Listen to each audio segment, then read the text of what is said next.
The African Democratic Congress has expressed strong concern over what it termed fiscal irresponsibility by the Tinubu administration following the recent approval of $21 billion in new foreign loans by the National Assembly. The party described the escalating debt profile as alarming, warning that the trend could push Nigeria's public debt beyond 200 trillion naira by year-end without corresponding improvements in infrastructure or economic recovery.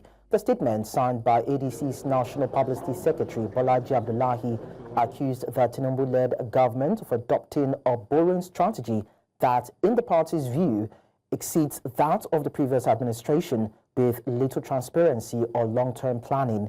The party also criticized the 10th National Assembly for, according to them, failing to scrutinize borrowing requests for the diligence required to safeguard Nigeria's economic future. To discuss this, we're joined by a business and public policy analyst, Kenneth Ikenwa. Kenneth, thank you so much for joining us on the news.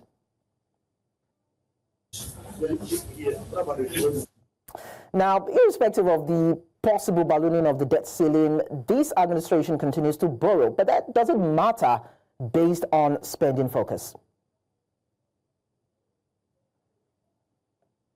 Establish what is the proper economic direction and what is the proper economic global benchmark and best practice.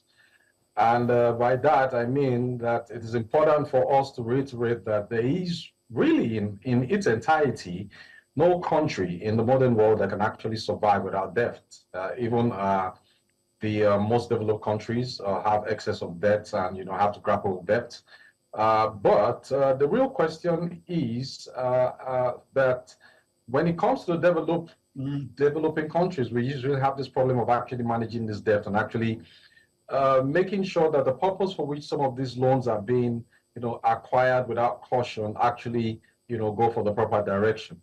But the Nigerian antecedent in the last 30 to 40 years shows that many of the loans that we have actually taken have not been used for the proper means, and the strategies that they were actually borrowed to fund actually failed, either because of change of government or change of focus. So are we supposed to be borrowing at this point in time? The question brings us back to some of the pillars of good governance. And it is necessary for us to score the point whether these loans are actually borrowed and these loans are actually expended on the basis of transparency, accountability, and full disclosure. As far as I'm concerned, there's a lot of secrecy that is shrouded in these loans. And what is most disturbing is the fact that the legislative arm of government doesn't even play any due diligence role in checkmating the executive at all levels, even at subnational levels. Some states just go to the World Bank, borrow money, and nobody actually asks the question, what are you using the money for? And nobody does the due diligence and the oversight to see that the Nigerian people in the long term do not suffer for this. So while we are still worried about how the government spends these separate funds, supporters of government argue that Tinubu's borrowings are smaller in dollar terms. That's about $1.7 billion annually compared to ex-president, the late Muhammad Buhari's $4.15 billion. What's your take on that, looking at the difference in dollar currency? That mathematics, that logic, that equation shouldn't even come into play for any purpose of proper analysis, considering where we find ourselves in our economic trajectory and our development trajectory. You must recall that between the Buhari administration and this present administration, the Nigerian currency has been devalued by over 900%. So if we want to spend a lot of time, trying to do that analysis with respect to, the failure of the currency and the devaluation of the currency, I think we are even going at a loss by borrowing more. We should be putting all our creativity cards, our, innovative cards on the deck and getting the best brains for us to look at how we can organically raise funds and how we can organically, manage our income and expenditure and not rely on these foreign loans or on this foreign debt, as it were. Now, one would have expected, recently there was a reportage that our IMF loans have been paid off. But now, is that now a basis for us to keep borrowing? And again, it still comes down to the issue of being transparent and being, very, very accountable to Nigerian people. What are some of these loans being used for? Are they recurrent expenditure? And if it is recurrent expenditure, is that the best that we can actually use it for? So I think we should begin to ask a question, and we should begin to checkmate, members of the executive, either at the federal level or at the state level, subnational level, and, beg the question, ask the question, what are these loans actually for? There are states that are doing well in this country. I don't want to dignify any state or dignify any governor. I'm not the carrying member of any party, that have been able to pay salaries, fund development funds, the development project, recurrent expenditure without actually borrowing loans. How are they doing it? And why must we continue to borrow? Now, the burden that comes with these loans is something that time will not afford us to start going into and analyzing for the generations yet unborn.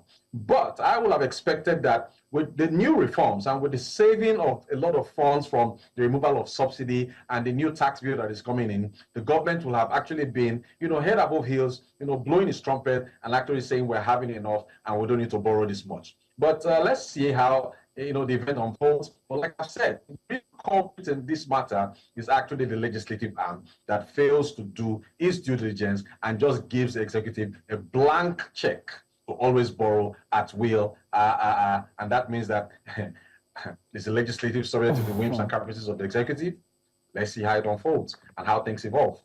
Well, Kenneth, you're asking on what does the government spend the money on, but then there are corresponding improvements in infrastructure with the road constructions, not only in the south, but in the northwestern part of Nigeria, so to speak, the coastal highway that is the ongoing economic recovery, according to government, with gradual inflation ease. So don't you think those are the areas whereby the government is expending these funds? I'm a student of economic history and a sociological economic history for that matter. And I can tell you that we're not where we are supposed to be as a country. We've made a lot of money from oil and we've not expended this income in the proper direction. Now, the show-off of roads and the show-off of infrastructure is not the benchmark. It's not the actual metrics for you to actually score a government and say it is actually making use of monies that it gets from abroad for these said purposes. Now, if there are roads and people can't even afford to buy fuel into their cars, supply the roads, and there is no security, and people in Nigeria, to the extent of about 65 to 70% of Nigerians still living under multidimensional poverty, living under $2 a day, what is the metric for actually scoring the purpose for which all these loans are being borrowed? I think that we should go back to the drawing board and ask the right questions. And I don't want to, be looking into any government's face right now and saying I'm criticizing them. But I think that these are, for better word of expression, not what we need at this point in time. There are other things we can focus on. There are other economic, macroeconomic indicators that we can focus on. There should be full employment. There should be job creation and many other things that will help the economy. Yeah, we don't need too many rules. We understand that those things need to be put in place, but then we have a government that is defending the naira with dollars from the foreign reserves and equally spending more to deal with the insecurity, most especially in the northern part of the country. So are these not steps in trickles that we need to probably give time to mature and see how these investments from these borrowed funds would transform the Nigerian economy from all sides? It will be unfair to say that this government has not gained some strides in some certain areas and some certain directions. But don't forget the kind of force, and if I may borrow the Gen Z language, the kind of vibe and the expectations with which this government actually came in. The president himself said he was going to hit the ground running. And it wouldn't be too much to say that Nigerians are particularly in a hurry to see results, especially in considering the backdrop of what we have gone through in the last 8 years, and the way the economy actually projected or traveled backwards under the Buhari administration. So yes, some good things have happened. There's some degree of economic stability. But you see, when we sit down as academics and intellectuals and as educated, enlightened people to talk about these things, because we can have our own 3 square meals and we can at least, live within the cushion and cushion the effects of some of the changes that have actually occurred in the economy and in the polity, you still have to do the Pareto analysis of the 80% of Nigerians out there that cannot say that they're particularly impressed with the reforms and with the restructuring and with some of the progress that has been made. Well, let me take the words out of your mouth. Let's give the government some more time. But the question I will put back to you and to the head of state or to the head of government and to this present government is, how much time do you need for us to give to you, for us to actually say, indeed, you have done well? Well, it's still 2 years out of 4, or maybe 2 years out of 8, so we get to wait and find out. Thank you so much, Kenneth Ikenwa, for sharing your opinion with us on the news.